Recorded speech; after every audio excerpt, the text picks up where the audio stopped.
ఆరోగ్యశ్రీ పథకం కింద ఉచిత వైద్యం అందుతుందా లేదా? సరే. రైతు భరోసా పథకం కింద రైతులకి ఆర్థిక సహాయం అందుతుందా లేదా?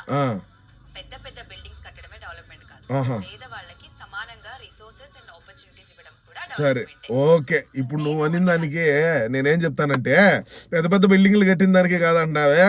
నువ్వు మరి హైదరాబాద్లో ఎందుకున్నావా? మా ఆంధ్రాకి రాకూడదు? మా ఆంధ్రాకి వచ్చి మా అన్న కట్టిన 3 రాజధానులు చూడకూడదు? మా అన్న ఏ విధంగా పాలన చేస్తున్నాడు చూడకూడదు? నమస్కారం ప్రజలారా.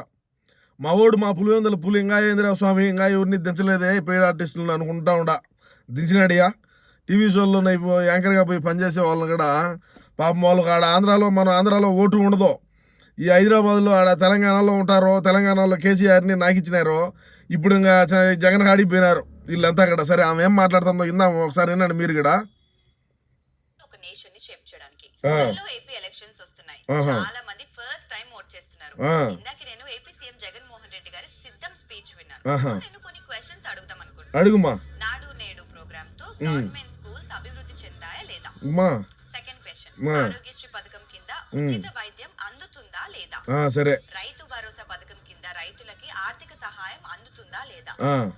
పెద్ద పెద్ద బిల్డింగ్స్ కట్టడమే డెవలప్మెంట్ కాదు, పేదవాళ్ళకి సమానంగా రిసోర్సెస్ అండ్ ఆపర్చునిటీస్ ఇవ్వడం కూడా సరే. డెవలప్మెంట్. ఓకే, ఇప్పుడు నువ్వు అనిన దానికి నేనేం చెప్తానంటే పెద్ద పెద్ద బిల్డింగ్లు కట్టిన దానికి కాదంటావే. నువ్వు మరి హైదరాబాద్లో ఎందుకున్నావా? మా ఆంధ్రాకి రాకూడదు? మా ఆంధ్రాకి వచ్చి మా అన్న కట్టిన 3 రాజధానులు చూడకూడదు? మా అన్న ఏ విధంగా పాలన చేస్తున్నాడో చూడకూడదు? ఏ విధంగా అవినీతి చేశాడో చూడకూడదు? సొంత బాబాయిని గొడవల పోట్లు వేసిన వాళ్ళని ఎందుకైతే జైల్లో వేపుకున్నాడో వచ్చి ఒకసారి రాష్ట్రంలో ఉండే ప్రజలు ఏమనుకుంటున్నారు ఒకసారి ఎన్నకూడదు?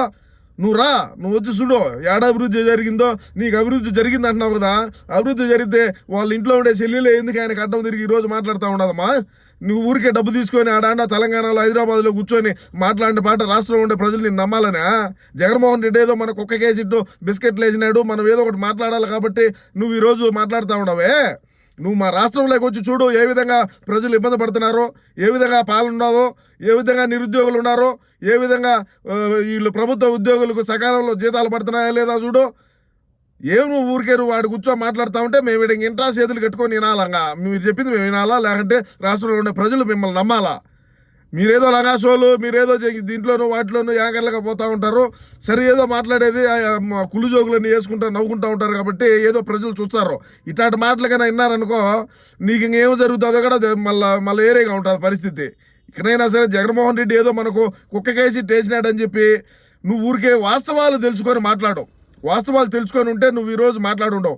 ఆరోగ్యశ్రీ పథకం అంటున్నావు, కార్పొరేట్ హాస్పిటల్కు ఎన్ని కోట్ల రూపాయలు బకాయిలు చెల్లించాల్సి వస్తుంది జగన్మోహన్ రెడ్డి? దేనికైతే తీయలేకపోతున్నాడు? రాష్ట్రంలో సంపద అనేది ఆండదమ్మా. నువ్వు వాడు కూర్చొని మాట్లాడుతున్నావు ఊరికేను. రాష్ట్రంలో సంపద అనేది సృష్టించి ఆ తర్వాత నువ్వు హామీలు ఇయ్యి, లేకుండా ఉంటే పథకాలు ఇయ్యి, ఇంకొకటి నిన్ను అప్పు తెచ్చి ఊడియమన్నాడు. చెప్పు, రాష్ట్రంలో ఎన్ని కోట్ల రూపాయలు? 10 లక్షల కోట్లకు పైన అప్పు చేస్తున్నాడు. అది కూడా చెప్పకపోయినావా? జగన్మోహన్ రెడ్డి ఇన్ని కోట్లు అప్పు తెచ్చినాడు, ఈడు మొగోడు రా బుజ్జి. మీరందరూ కూడా జగన్మోహన్ రెడ్డికి ఓటేయండి, నాకిచ్చుకొని పోదురు. ఈసారి ఇంకా రాష్ట్రంలో మనిషి అనేవాడు లేకుండా పోతాడు. మీ రాష్ట్రాన్నే పక్క రాష్ట్రాలకు అమ్ముతాడు జగన్మోహన్ రెడ్డి అని కూడా చెప్పు.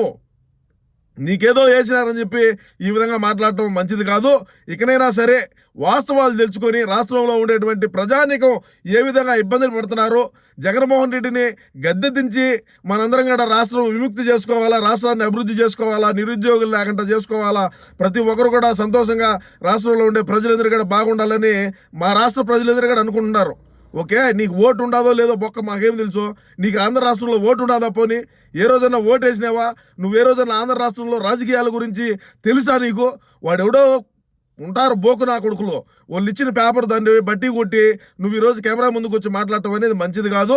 వాస్తవాలు తెలుసుకొని మాట్లాడని తెలియజేసుకుంటూ నమస్కారం.